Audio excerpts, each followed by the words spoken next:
সালমান আল ফারিসি পাগল হয়ে গেছে ওনার সন্ধান পাওয়ার জন্য, কিভাবে যাবে কিভাবে যাবে। তো উনি কিছু ছাগল পালতেন, একটা কাফেলা তিনি পেলেন, যে কাফেলা আরব দেশে যাচ্ছে। তাদের সাথে তিনি চুক্তি করলেন যে আমার যত ছাগল আছে এই ছাগলগুলো তোমাদের দিয়ে দিব, তোমরা কি ওই এলাকায় আমাকে পৌঁছে দিবা? তারা বললেন হ্যাঁ পৌঁছে দিব। সব ছাগল দিয়ে দিলেন, রওনা হইলেন ওই এলাকায়। মাঝপথে তারা তার সাথে জুলুম করলো, অন্যায় আচরণ করলো, তাকে দাস হিসেবে বিক্রি করে দিল ইহুদিদের কাছে। সে ইহুদির কাছে দাস হিসেবে থাকতে আরম্ভ করলো। অনেকদিন পরে, মদিনার পূর্ব নাম হচ্ছে ইয়াসরিব, তো ইয়াসরিবের এক ইহুদি সে আসছে ওয়াদি আল কুরাতে তার কাজিনের কাছে, এসে দেখে নতুন এক দাস পাইছে, বলছে আমি কিনবো, তুমি কিনতে চাও? তার কাছে বিক্রি করে দিল। তখন ইয়াসরিবের ওই ইহুদি বনু কুরাইজার সালমান আল ফারিসিকে নিয়ে ইয়াসরিবে চলে গেল। সুবহানাল্লাহ। মদিনার আগের নাম কি? বিষ্ণু ইসলাম মক্কা থেকে হিজরত করে কিছুদিন পরে কই যাবেন? সত্যের অনুসন্ধানে যদি আপনি হন, সত্য আপনি পাবেনই। বিষ্ণু ইসলাম ওই এলাকায় আসবেন, আসার আগে আল্লাহ তাআলা সালমানকে নিয়ে ওখানে পৌঁছায় দিলেন। তিনি ওখানে থাকলেন, দীর্ঘদিন থাকলেন, খেজুর বাগানে তিনি কাজ করেন আর অপেক্ষা করেন যে কবে বিষ্ণু ইসলাম আসবেন। একদিন তিনি খেজুর গাছের উপরে কাজ করতেছেন, হঠাৎ ইহুদিরা বলা বলি করতেছে আজকে ওই মক্কা থেকে কোন এক লোক নাকি আসছে কোবাপল্লীতে, সবাই বলে সে নাকি নবী। এই কথা শুনে উনি খুশিতে ওই খেজুর গাছ থেকে ধপাস করে নিচে পড়ছে। নিচে পড়ে মালিককে বলতেছে কে আসছে কে আসছে। এই কথা শুনে মালিক রেগে মেগে তাকে মারতে আরম্ভ করলো যে তোমার জেনে কি লাভ, যাও এখান থেকে। তার মানে সুবহানাল্লাহ, সালমান আল ফারিসি তিনি জেনে গেলেন যে বিষ্ণু ইসলামের আগমন ঘটেছে। সালমান আল ফারিসি রাদিয়াল্লাহু তাআলা আনহু ওই যে তার পাদ্রীর শিখিয়ে দেয়া যে আলামত, তিনি দেখলেন ঠিকই তো ইয়াসরিবের দুই দিকে হাররা আছে, মানে পাহাড় বেষ্টিত, আবার খেজুরের বাগান আছে। এবার তিনটা যে আলামত দিয়েছিল ওই আলামত চেক করার জন্য কিছু খেজুর নিয়ে কুবায় চলে গেলেন। কুবায় যেয়ে দেখেন বিষ্ণু ইসলাম সাহাবাদের নিয়ে বসে। তিনি বিষ্ণু ইসলামের সাথে পরিচিত হয়ে বললেন এই যে কিছু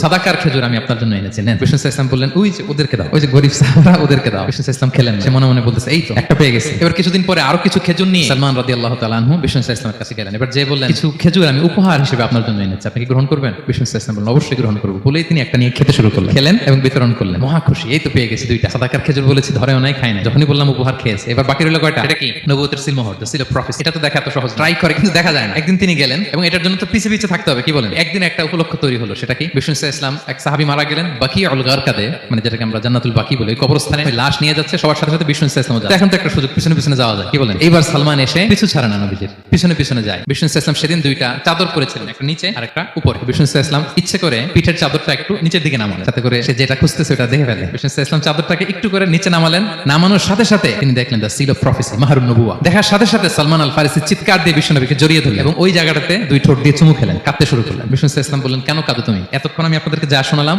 সালমান পুরো ঘটনাটা বিষ্ণু ইসলামের কাছে বর্ণনা করলেন। বললেন ইয়া রাসূলুল্লাহ, এই জন্য কাঁদি, আমি ছিলাম অগ্নি উপাসক, সত্যের সন্ধানে আমি খ্রিস্ট ধর্ম গ্রহণ করেছি। 3 খ্রিস্টান পাদ্রী শেষ করে সর্বশেষ যে ভালো পাদ্রীটা, উনি বলছে যে উনি মরার পরে আর কেউ ভালো পাদ্রী নাই, আখির জামার পয়গম্বর আগমনের সময় এসেছে। পাহাড়ি এলাকা, চারদিকে খেজুর বাগান, এরকম জায়গায় উনি আসবে। আর 3টা সাইন বলেছে, উনি সাদাকা খায় না, উপহার নেয় খায়, আর তার পিছনে থাকবে মাহরুন নবুওয়া, নবুয়ত। বিষ্ণু ইসলাম খুশি হলেন, তাকে শাহাদা পড়ালেন।